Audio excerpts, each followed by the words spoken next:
Hello friends, today we discuss the next topic of paper 2. Now see, this is a lecture for CET students. We study the continuity and derivative. बरोबर, आपण continuity आणि derivative हे दोन topics बघितलेले आणि त्याच्यानंतर आपण application of derivative हा टॉपिक स्टार्ट करतोय. तर ऍप्लिकेशन ऑफ डेरिव्हेटिव्ह म्हणजे आता इथं आपल्याला काय करायचं आहे, डेरिव्हेटिव्हचं ऍप्लिकेशन बघायचं आहे. म्हणजे त्या अगोदर आपण थोडक्यात डेरिव्हेटिव्हचे रिव्हिजन बघूया. आता रिव्हिजन बघताना मी इथं तुमच्या समोर फॉर्म्युले लिहिलेले आहेत. काही मोजकेच फॉर्म्युले मी या ठिकाणी लिहिलेले आहेत. तर त्यातील रिमेनिंग फॉर्म्युले जे आहेत ते मी ओरली या ठिकाणी डिस्कस करेन. बरोबर, तर आता बघा, see the first formula.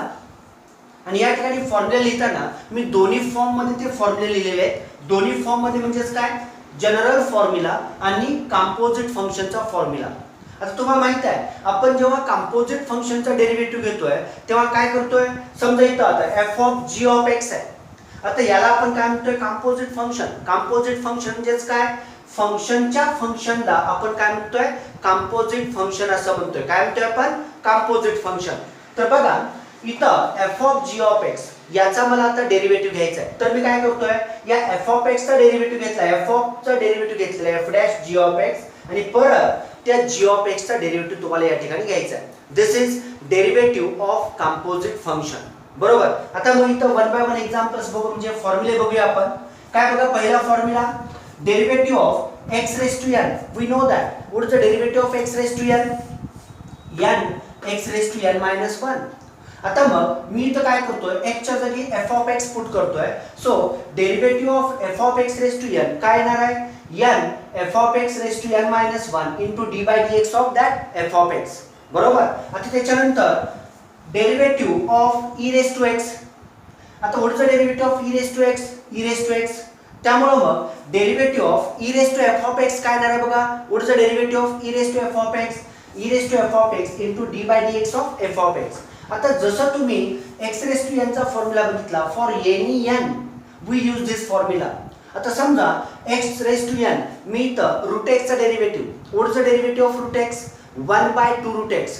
Then now tell me what is the derivative of root f of x, 1 by 2 root f of x into f dash x. We know that f dash x means d by dx of that f of x. Remember. आता त्याच्यानंतर आपण exponential मध्ये e raised to x चा derivative बघितला. तसंच मला सांगा what is the derivative of a raised to x. a raised to x चा डेरिव्हेटिव्ह काय आहे, a raised to x into log a. आणि जर तुम्ही a raised to f of x घेतलात, x च्या जागी f of x घेतलात, तर a raised to f of x चा डेरिव्हेटिव्ह काय येणार आहे, a raised to f of x into log a into what, d by dx f of x. तर एक्सपोनेन्शियल फंक्शनचं बघितलं आपण. बरोबर ना. तसंच आता मला सांगा sin x चा डेरिव्हेटिव्ह काय, ट्रिग्नोमेट्रिक फंक्शन कडे जाऊया. What is the derivative of sin x, cos x. Now tell me what is the derivative of sin f of x, cos f of x into d by dx of f of x. याच पद्धतीने आपण जसं sin चं बघितलं तसं cos x चा derivative काय येणार आहे, मायनस sin x येतो. मग cos f of x चा डेरिव्हेटिव्ह आपल्याला काय येणार आहे, minus sin f of x into f dash x. त्याच पद्धतीने tan x चा डेरिव्हेटिव्ह काय येतो, sec square x.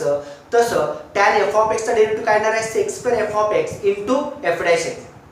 बरोबर, मग या पद्धतीने तुम्ही sec चा डेरिव्हेटिव्ह सांगू शकताय, कोसेक चा डेरिव्हेटिव्ह सांगू शकताय. बरोबर ना. तर ट्रिग्नोमेट्रिक फंक्शनचे डेरिव्हेटिव्हचे फॉर्म्युले तुम्ही लक्षात ठेवा. त्याच्यानंतर इनव्हर्स ट्रिग्नोमेट्रिक फंक्शन कडे जाऊया. tan इनव्हर्स x चा डेरिव्हेटिव्ह काय आहे, 1 बाय 1 प्लस x स्क्वेअर. मग tan inverse f of x चा डेरिव्हेटिव्ह काय येणार आहे, 1 by 1 plus f of x चा square into d by dx of that f of x. आता मला सांगा what is the derivative of sin inverse x, 1 by root 1 minus x square. मग sin inverse f of x चा derivative काय येणार आहे, 1 by root 1 minus f of x चा square into f dash x. लक्षात घ्या. म्हणजे या पद्धतीनं तुम्हाला काय करायचं आहे, रेग्युलर फंक्शन आणि कंपोजिट फंक्शन मध्ये काय करायचं आहे बघा. रेग्युलर फंक्शन मध्ये x असेल तर कंपोजिट फंक्शन मध्ये instead of x there is a f of x. आणि मग तुम्हाला त्या कंपोजिट फंक्शनचा पुन्हा एकदा डेरिव्हेटिव्ह घ्यायचा आहे. बरोबर, आता त्याच्यानंतर आपण रूल्स ऑफ डेरिव्हेटिव्ह थोडक्यात डिस्कस करूया. आता रूल्स मध्ये काय बघा, u आणि v हे दोन डिफरन्शिएबल फंक्शन्स आहेत.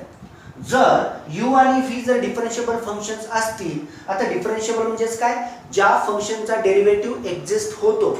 the function whose derivative exists, that functions are said to be what? Differentiable function. तसंच लक्षात घ्या, इंटिग्रेबल फंक्शन म्हणजेच काय?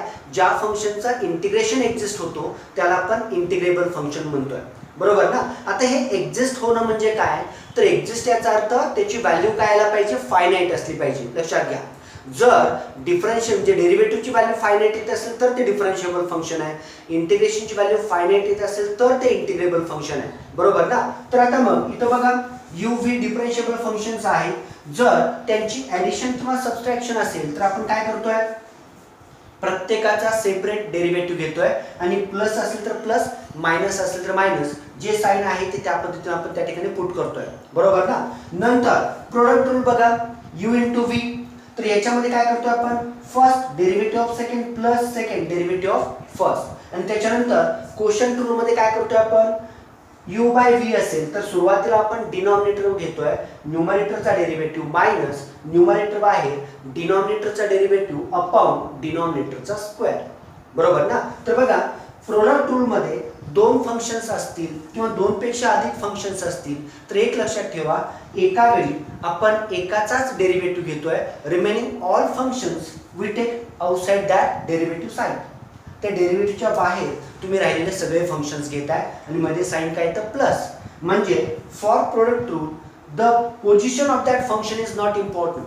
म्हणजे इथं u * v असेल काय किंवा v * u असेल काय, काही फरक पडत नाही. मात्र for quotient rule numerator denominator that position is very important, कारण इथं मायनस साइन आहे, बरोबर ना? कारण आपल्याला माहित आहे addition is commutative but subtraction is not commutative, बरोबर ना? आता मग इथं कंपोजिट फंक्शनचा डेरिव्हेटिव्हचा फॉर्म्युला पण मी दिलेला आहे. log x चा पण डेरिव्हेटिव्ह तुम्हाला माहितीच आहे, 1/x. log f of x चा काय येणार आहे? 1/f of x into derivative of that function, बरोबर ना? तर हे सगळे रूल्स डेरिव्हेटिव्हचे फॉर्म्युले आपण या ठिकाणी डिस्कस केलेले आहेत. आता मग ऍप्लिकेशन ऑफ डेरिव्हेटिव्ह कडे जाताना तुम्हाला सुरुवातीचं जे ऍप्लिकेशन आहे ते ऍप्लिकेशन कशाचं आहे बघा? टँजंट आणि नॉर्मल. म्हणजे या ठिकाणी टँजंट काय आहे?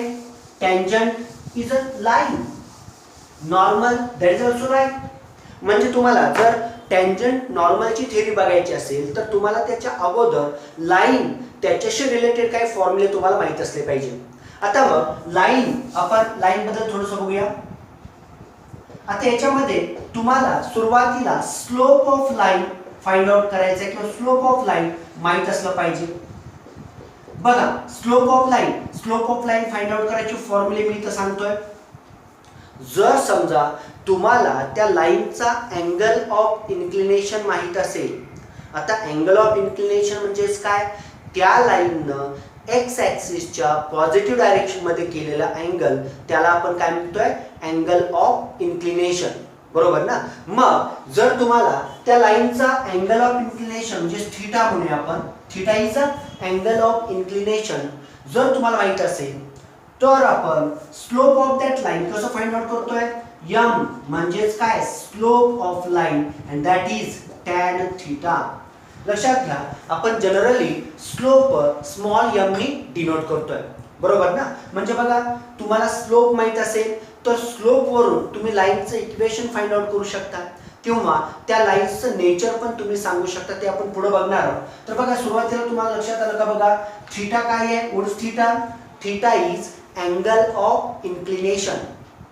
म्हणजे त्या लाईननं एक्स च्या पॉझिटिव्ह डायरेक्शन मध्ये केलेला अँगल थीटा आहे. आणि जर तुम्हाला अँगल ऑफ इन्क्लिनेशन माहित असेल तर तुम्ही स्लोप कसं फाइंड आउट करताय? m is slope is to what? tan theta, बरोबर.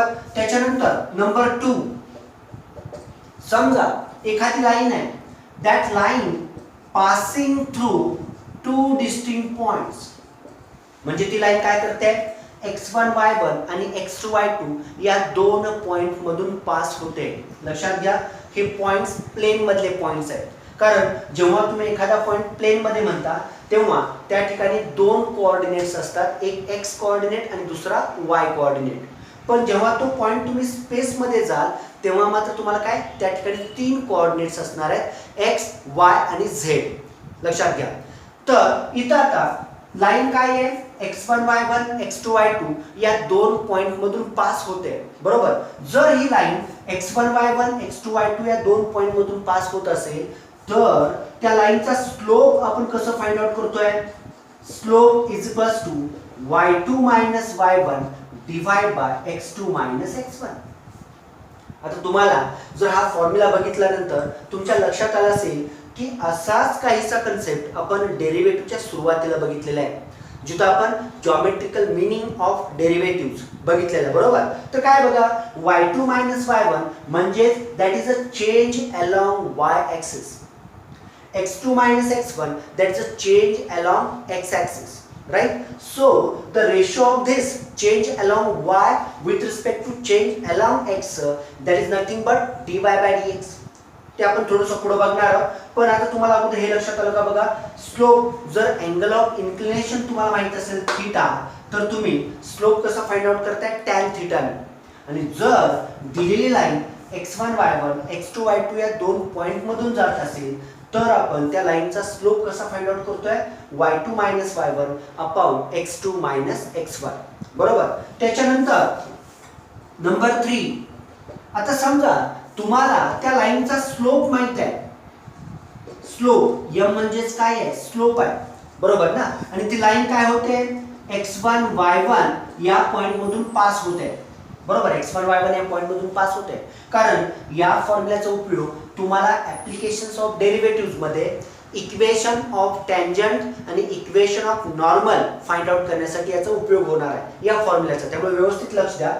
बघा, तुम्हाला त्या लाईनचा स्लोप माहिती आहे. We know the slope of that line and that line passing through the point x1 y1, then equation of line in slope point form is given by, what is that equation? Y minus y1 is equals to m into x minus x1. What is this? Y minus y1 is equals to m x minus x1. This is equation of line in slope point form. म्हणजे या ठिकाणी काय आहे? Slope पण आला आणि ती line कोणत्या पॉइंट मधून पास होते तो पॉइंट पण या ठिकाणी मिळालेला आहे, बरोबर ना. तर या फॉर्म्युल्याचा यूज करून तुम्ही equation of tangent equation of normal तुम्ही काढणार आहे. आता त्याच्यानंतर स्लोपशी रिलेटेड एक पॉइंट मी तुम्हाला सांगतोय. समजा L1 ही लाईन आहे, L2 ही दुसरी लाईन, या दोन लाईन्स आहेत. आता त्या दोन लाईन्सचं नेचर आपल्याला या ठिकाणी डिस्कस करायचं आहे. समजा L1 या लाईनचा स्लोप m1 आहे, L2 या लाईनचा स्लोप समजा m2 आहे. तर मग या दोन लाईन्सचं नेचर, आता मला सांगा या दोन लाईन्सचं नेचर म्हणजेच काय असणार आहे? एक तर त्या लाईन्स एकमेकांना पॅरलल असणार आहेत, एक तर त्या लाईन्स एकमेकांना परपेंडिक्युलर असणार आहेत, किंवा एक तर त्या दोन लाईन्स एकमेकांना कुठेतरी इंटरसेक्ट होणार आहे, बरोबर ना. आता मग या दोन लाईन्स, L1 ही लाईन आहे त्याचा स्लोप m1 मिळालेला आहे, L2 ही लाईन आहे त्याचा स्लोप m2 आहे. तर that what is the first condition? That two lines are said to be parallel. We know this sign. Two vertical lines represents notation for parallel lines. Remember. So L1 having slope m1, L2 having slope m2. Then that two lines L1 and L2 are said to be parallel if m1 is equals to m2. Means if the two lines having same slope, then we say that two lines are what? Parallel to each other, right? म्हणजे त्या दोन लाईनचा slope जर समजा समान असेल तर आपण त्या दोन लाईन्स एकमेकांना काय आहेत म्हणतोय? पॅरलल आहे. त्याच्यानंतर नंबर 2, समजा L1 is a perpendicular to L2. आता त्या दोन लाईन्स एकमेकांना परपेंडिक्युलर आहेत. आता कधी परपेंडिक्युलर म्हणतोय? L1 is perpendicular to L2 if what? m1 into m2 is equals to काय? -1. Means product of their slope is equals to जर -1 असेल तर आपण त्या दोन लाईन्स काय म्हणतोय? एकमेकांना परपेंडिक्युलर आहेत. Means if the two lines are perpendicular to each other, then product of their slope is equals to -1. आता तुम्ही म्हणाल या सगळ्या गोष्टी तर सांगण्याची काय गरज आहे? कारण आपण ऍप्लिकेशन ऑफ डेरिव्हेटिव्ह मधला जो पहिला पॉइंट आहे, म्हणजे जिथं आपल्याला टँजंट नॉर्मल त्यांचे इक्वेशन्स आपल्याला फाइंड आउट करायचे, तर मग टँजंट आणि नॉर्मल याबद्दल आपल्याला माहितच आहे. टँजंट म्हणजे कशाला म्हणतोय आपण tangent? Tangent is a line which touches to the given curve in one point. म्हणजे टँजंट ही अशी लाईन आहे की जी लाईन त्या कर्वला एकाच पॉइंटमध्ये काय करते? टच करते. बरोबर. तर ज्या पॉइंटमध्ये ती टँजंट टच करते त्या पॉइंटला आपण काय म्हणतोय? पॉइंट ऑफ कॉन्टॅक्ट म्हणतोय किंवा टँजंट पॉइंट असं म्हणतोय. बरोबर. आता मग नॉर्मल काय आहे? नॉर्मल ही सुद्धा लाईनच आहे, पण ही नॉर्मल कशी असते? That normal is perpendicular to that tangent at point of contact. म्हणजे जिथं आपण ते टँजंट टच होते त्या पॉइंटला काय म्हटलं आपण? पॉइंट ऑफ कॉन्टॅक्ट म्हटलेलं आहे. तर नॉर्मल ही काय असते? Normal is a line which is perpendicular to tangent at point of contact. बरोबर ना? म्हणजे याच्यावर आपल्याला काय लक्षात आलं? टँजंट आणि नॉर्मल एकमेकांना कसे असतात? परपेंडिक्युलर असतात. मग जर टँजंट नॉर्मल एकमेकांना परपेंडिक्युलर असतील तर आपण त्यांच्यामध्ये हे रिलेशन वापरू शकतो ना. म्हणजे काय म्हणू शकतोय? टँजंटचा स्लोप जर समजा m1 असेल, नॉर्मलचा स्लोप जर समजा m2 असेल, तर त्या दोन्हींच्या स्लोपची प्रोडक्ट काय असणार आहे? -1. का? कारण तिथं टँजंट आणि नॉर्मल एकमेकांना कसे आहेत? परपेंडिक्युलर आहेत. तर लक्षात घ्या, यासाठी आपण हे सगळं डिस्कस केलेलं आहे. टँजंटचा स्लोप माहित असेल तर तुम्ही फाइंड आउट करू शकता नॉर्मलचा slope. And if we know the slope of normal, then we easily find slope of tangent using this relation m1 into m2 is equals to -1. बरोबर. आता मग तुम्हाला जर त्या टँजंटचा पॉइंट ऑफ कॉन्टॅक्ट माहित आहे, म्हणजे तो x1 y1 आपण त्या पॉइंटला नाव देऊया, आणि जर तुम्हाला त्या टँजंटचा स्लोप माहित असेल तर using this slope point form we find equation of tangent. म्हणजे इथं काय बघा, समजा मी मानलं m, suppose I here, suppose that m is the slope of that tangent and this x1 y1 is a point of contact. Then what is the equation of that tangent in slope point form? y minus y1 is equals to m x minus x1. म्हणजे या फॉर्म्युलाचा use करून तुम्ही काय करू शकताय? टँजंटचं equation find out करू शकताय. आता समजा तुम्हाला नॉर्मलचं इक्वेशन काढायचं आहे, मग नॉर्मलचं इक्वेशन जर सांगायचं असेल किंवा काढायचं असेल तर काय करणार तुम्ही? जर तुम्हाला टँजंटचा स्लोप माहित असेल, using this relation we find slope of normal and simply put that value, slope of that normal here. Replace that slope of tangent by slope of normal because tangent and normal both have a same point of contact.